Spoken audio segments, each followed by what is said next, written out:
শীতকালে চপ খেতে কে না ভালোবাসে, তাও যদি সেটা আবার লঙ্কার চপ হয়। তো নমস্কার বন্ধুরা, বাঙালিয়ানা পেজে আজ আবারও একবার হাজির হলাম একটা স্ন্যাক্সের রেসিপি নিয়ে। আর আজ আমি তোমাদের সাথে শেয়ার করছি কাশ্মীরি লঙ্কার চপ। তো লঙ্কার চপটা বানানোর জন্য আমি লঙ্কাগুলোকে মাঝ বরাবর কেটে নিয়েছি। আর এখানে নিয়ে নিয়েছি একটা পাত্রে বেসন, দিয়ে দিলাম পরিমাণ মতো নুন, হলুদ গুঁড়ো, লঙ্কা গুঁড়ো। খুব ভালো করে এটা মিশিয়ে নিয়ে এবার আমি অল্প অল্প জল দিয়ে একটা ঘন ব্যাটার বানিয়ে নেব।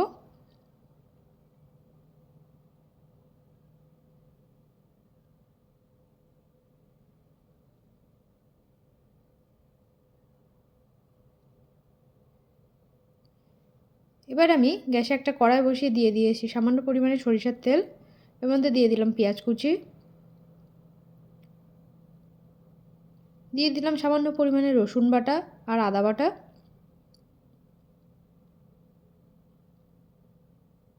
দিয়ে দেবো একটু হলুদ গুঁড়ো আর পরিমাণ মতো নুন,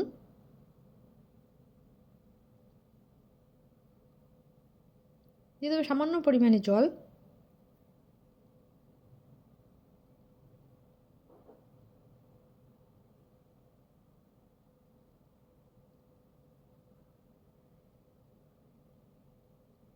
এবার এর মধ্যে দিয়ে দিলাম সামান্য পরিমাণে লঙ্কার গুঁড়ো। আমি দুটো আলু এখানে সিদ্ধ করে নিয়েছি, সে আলুটা আমি একটু ভালো করে হাত দিয়ে মেখে নিয়ে সে আলুটা এবার দিয়ে দেবো মশলাটার মধ্যে।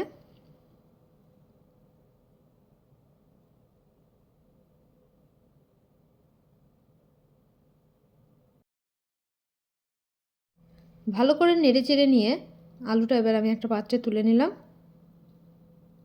আলুটা ঠান্ডা করে নিয়ে আমি যে লঙ্কার যে মাঝ বরাবর কেটে নিয়েছিলাম তার ভেতরে আলুর পুরটা ভালো করে ভরে আলুটা দিয়ে লঙ্কাটাকে খুব একটা শেপ দিয়ে নেব।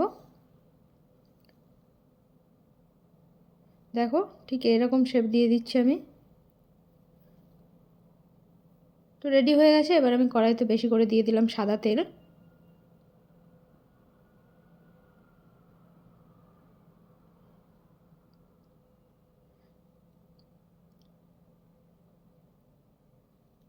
তেলটা গরম হলে আমি বেসন যে ব্যাটারটা বানিয়ে রেখেছিলাম সেই বেসনের ব্যাটারটা দিয়ে লঙ্কাটাকে ভালো করে চুবিয়ে নিয়ে আমি দিয়ে দেবো এবার গরম তেলের মধ্যে।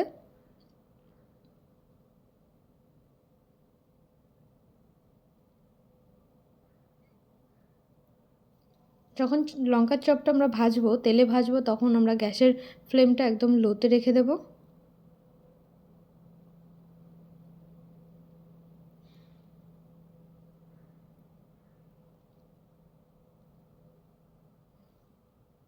গ্যাসের ফ্লেমটা লোতে রেখে দিয়ে অনেকক্ষণ ধরে ধরে আমাদের এই চপটা ভাজতে হবে। তো দেখো চপগুলো আমি তুলে নিয়েছি, আর দেখো ভেতরটা কতটা তোমার সিদ্ধ হয়েছে লঙ্কাটা। বাড়িতে ট্রাই করো, শীতের দিনে অবশ্যই ভালো লাগবে। আর এই লঙ্কাতে বিন্দু মাত্র ঝাল নেই, জাস্ট খেতে খুব সুন্দর। টাটা।